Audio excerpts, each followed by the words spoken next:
What is up, my fellow creepers and things that go bump in the night? Welcome back to yet another episode of Creature of the Night. Let's keep this shit going, guys. Before we continue with the video, go ahead and hit that subscribe button and hit that little bell to let you know every time I upload. Get on it, guys. Today, since the past few videos have been about vampires, I thought we'd take a little break from that and let's go a little psychological horror here. And I'm talking, of course, of The Cell.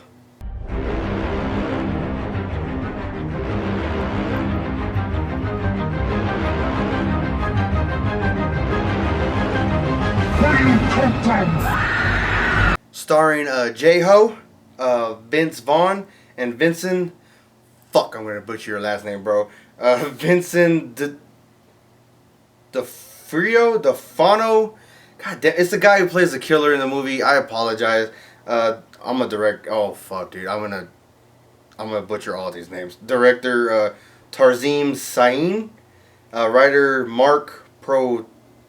It's something Russian, guys. I'm sorry. Psychological horror. So, this is definitely up there with my top 5 favorite psychological horror movies. Essentially, we meet this serial killer, Carl Rudolph Starter, whatever. The way he kills his victims, he actually he drowns them with water because he has a big fear of water from a bad baptism issue. Like, I'm talking about old day baptism. Like, they shove him in the river and hold him down. Well, the preacher didn't let him up to almost damn near he died. And on top of that, just constant physical, emotional, psychological abuse from his father. Just because of his father, he does not have any respect for women. His father treated him and women like they were fucking household objects. Beat on them any chance he got. Just go check out the movie. You'll know what I mean from it. But he does not respect women. He treats them again like household objects. So he kind of took that to the literal sense. He bleaches their body. He makes them porcelain white, turning them into dolls. How he does it, he locks them into this chamber, this weird cubicle prison type thing, and it tortures them and fills them up with water. It fills up the whole thing with water. It's a glass cube that fills up with water on a regular until they torture for a few days and of the fear of drowning and getting scared of water till the point where they drown, obviously. So, and he goes and takes them home and bleaches them in hardcore bleach until like nothing. I'm talking about porcelain white, pupils, hair, face, lip. It's just, and then he suspends himself with rings that he has on his back, suspends himself over him and masturbates over their body. You're gonna hear a lot of shit in this fucking video about this film. So I should have put it earlier, but warning, guys. He suspends himself. It's just another way to get off.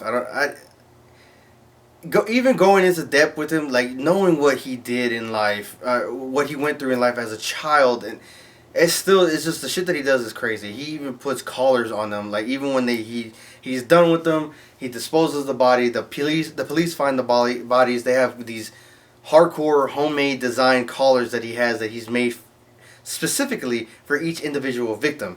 And I apologize, but I forget what his diagnosis is with his brain. He has some kind of brain thing that's going on, and it's like activated by water. So that's another reason afraid of water. He's actually taking a bath when it happens, and he just has like a huge brain aneurysm, and he goes into a coma.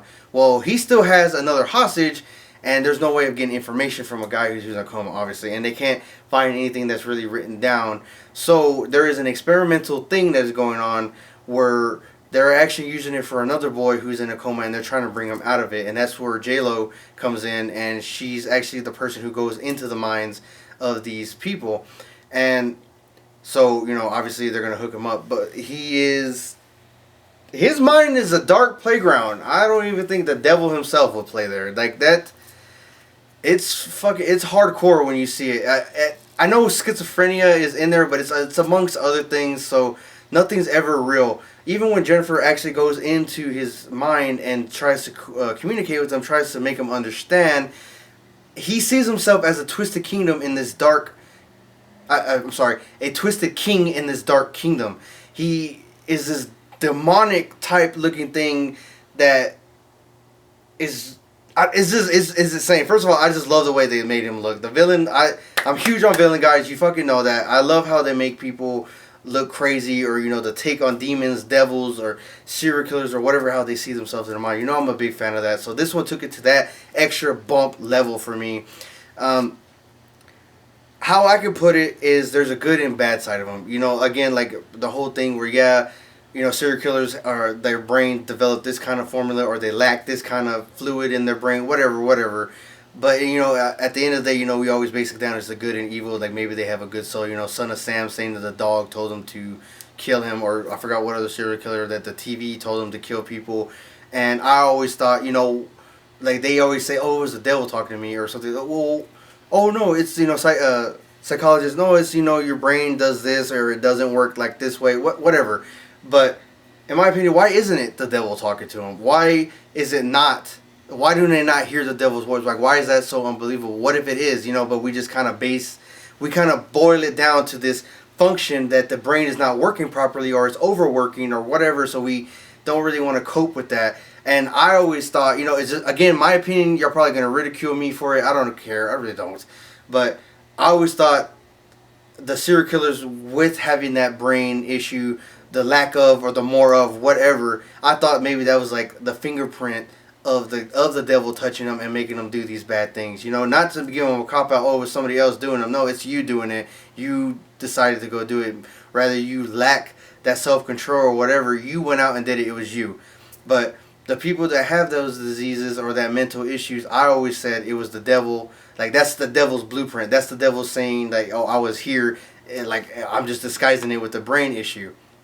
If you can't tell, I'm really passionate about this theory. I always said that, but what if it was the devil? So again, like in his head, what if it's the devil still in his brain? He's in a coma, so maybe the devil's locked in there. But at the same time, there's this little kid version, the innocent version, the little shred of innocence that is left in this human being that does these awful things to these people. And he's a child. So Jennifer tries to make contact with this child and tries to bring him back to us, tries to make him wake up and reveal where this woman is. And even Vince Vaughn, something happens to where she starts thinking it's real, because that's the main thing with this. Nothing's real in the mind, you're just seeing whatever the program is making you see, whatever. He has to go in there and get her out. Like the shit that he's seen, he actually, oh, I know where she's at. I see the little things, but she's not okay with that. I want to save this kid, whatever. So she reverses the pole. She reverses the feed. She brings him into her mind, but nobody ever wanted to do that because they don't know what the effects could have on your own mind. So she does it anyways. Fuck it. She just doesn't listen to anybody. Latina women. Brings him into her mind, the little kid, of course. But here comes the devil. She has this Garden of Eden set up, this beautiful place, church-like, and she's like a Mother Teresa kind of, or the Virgin Mary kind of looking person, and until she goes into battle mode, she actually fights the dark side of him hand to hand, and she has this badass armor crossbow, and she fucks him up.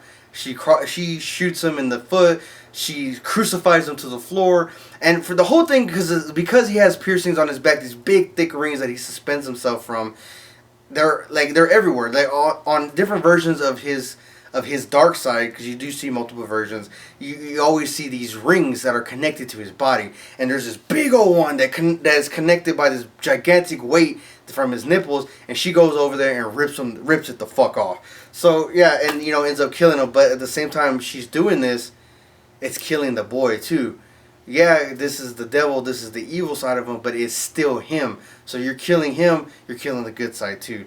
And even still, like, there's a point where she sees Carl, like she sees him, the adult version, for a brief second. It's like, beg, do it. Like, I'm tired of living like this. I'm tired of having these thoughts. I'm tired of doing what I'm doing. Again, you could have just offed yourself, bro. Again, she's merciful, so she does it, and it breaks her heart, of course. So yeah, guys, I'm very passionate about this movie. This movie, I can watch it over and over again. I don't know what that says about my psyche, but whatever. Guys, I highly recommend it. I actually own the DVD. I'm looking to get it on Blu-ray. I don't know where you can really see it. I'll check, Prime, Hulu, Netflix, wherever it's at. You might get lucky and find it on there, guys. Overall, guys, it was an adrenaline rush. Oh my God, it keeps you at the edge of your seat. You are engaged the entire time this film is going on. There is not one bit of this film that you do not need to absorb or get some kind of information from that is fucking mind-blowing, guys. Go check it out, guys. The Cell. Jennifer Lopez killed it. Vince Vaughn killed it. The guy, I can't pronounce his damn name, he killed it. Fucking amazing, guys. Go check it out. Remember, even, this damn film promotes it a lot. If you're not sinning, you're not having fun. Rock on, guys.